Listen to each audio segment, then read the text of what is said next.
Recording.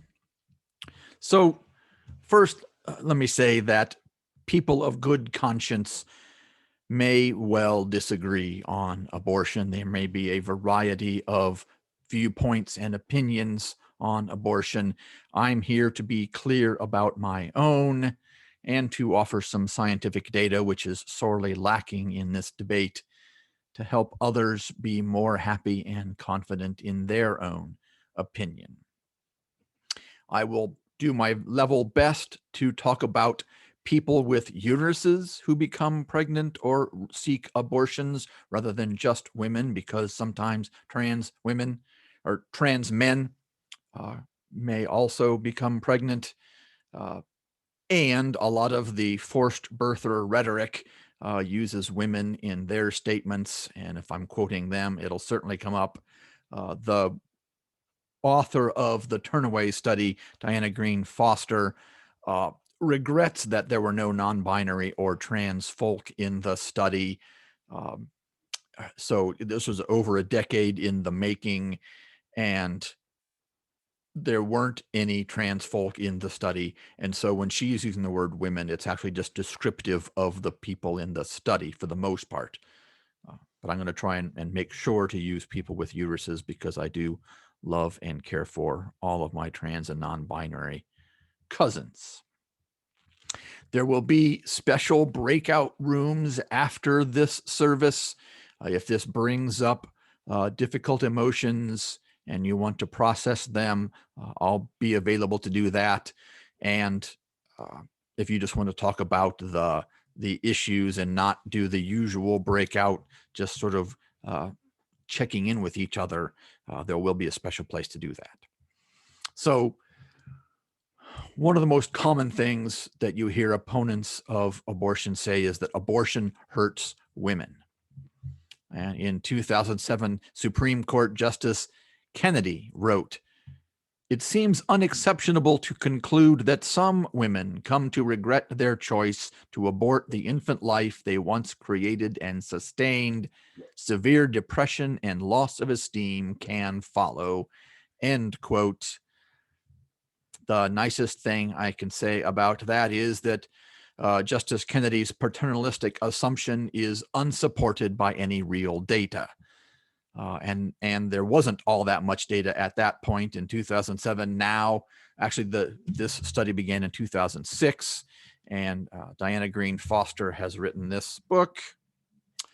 And we will see her study shows that Kennedy and most all other anti-abortion talking points are misleading at best and outright wrong at worst.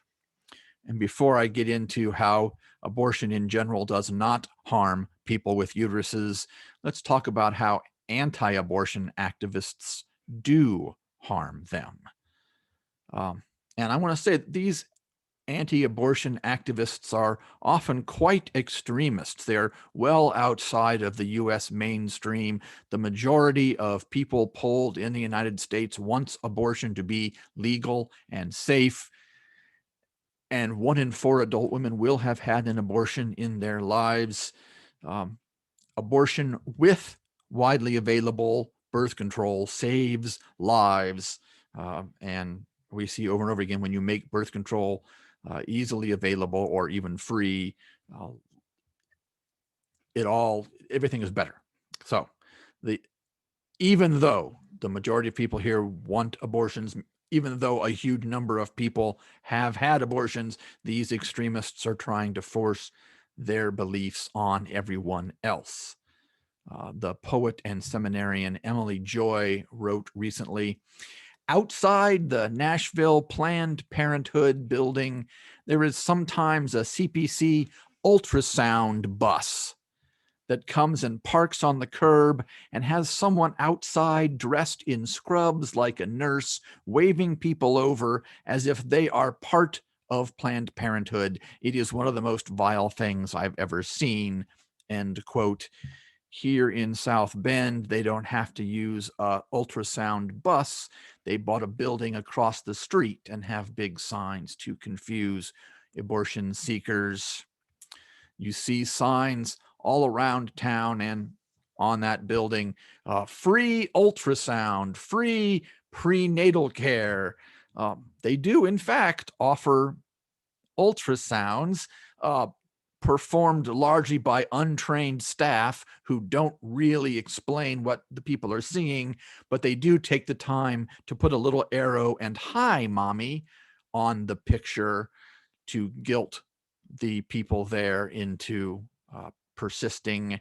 They'll give them 1 week's worth of prenatal vitamins, and they'll do that again the next week. And they'll do that until the person has been there long enough that they can no longer get a legal abortion in our state, and then they'll stop scheduling them to come in. Prenatal care is hugely important, and this fake care really can harm the pregnancy, harm the person who is carrying the child, the fetus. Now they do, I will give them credit where credit is due. They'll give them pro-life doctors' names. They may connect them to the place that has cribs and can provide women and infant care insurance and things. There's one tiny silver lining there, but what they're really doing is lying, misleading, and harming folks. You may have driven by the center and seen protesters outside. They're allowed to do that. They're allowed to gather. They're allowed to hold small signs. They can be on public property. They can take photos on public property. They are not allowed to trespass or take photos while they're trespassing. They're not allowed to threaten people. They are not allowed to violate noise ordinances, and they are certainly not allowed to touch anybody. And they do all of those things sometimes.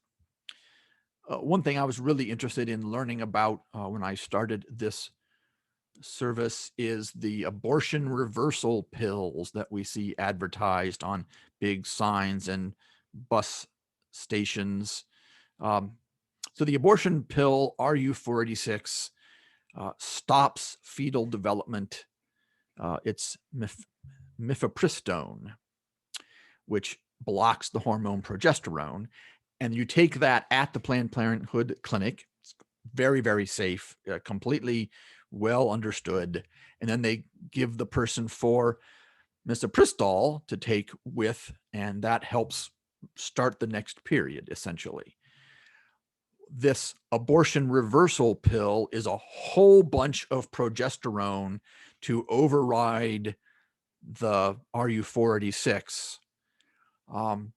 And there was one study in 2012 with 12 people, or maybe 6. It was 6 people, and there were no there was no control group, no ethical work around it, and a few of those people did actually carry their child. This is not science. This is harmful. Oftentimes, people are not taking the pill because they can't handle the side effects of the hormone. And so dumping a whole bunch more hormone into their body can actually cause all kinds of trouble. There are medical organizations who call this unscientific and unethical. There's been no research done to show that this is at all a useful thing to do. It's completely unscientific. And so, as you might guess, the abortion reversal pills are more lies that they're telling people. Our Unitarian Universalist Association has supported abortion and the rights of people with uteruses and their freedom to make faithful choices about their bodies and families since 1963, which was 10 years before Roe v. Wade. And in 1987, at our General Assembly, we made a resolution. UUs expose and oppose bogus clinics and other tactics that infringe on the freedom and exercise their right to choose. So our faith tradition is fully in keeping with supporting people with uteruses and their rights. Just going to take a breath here. I want to find room in my heart for these activists. I want to believe they truly mean well. Perhaps many do, but as Black Lives Matter has helped us learn recently, impact is greater than intent, and the impact they often have is harmful. We can hope they discover the errors of their ways. We can work on channeling our own anger into action. We can work on allowing our grief to increase our compassion. And I'm going to take a deep breath and hope for all that to happen.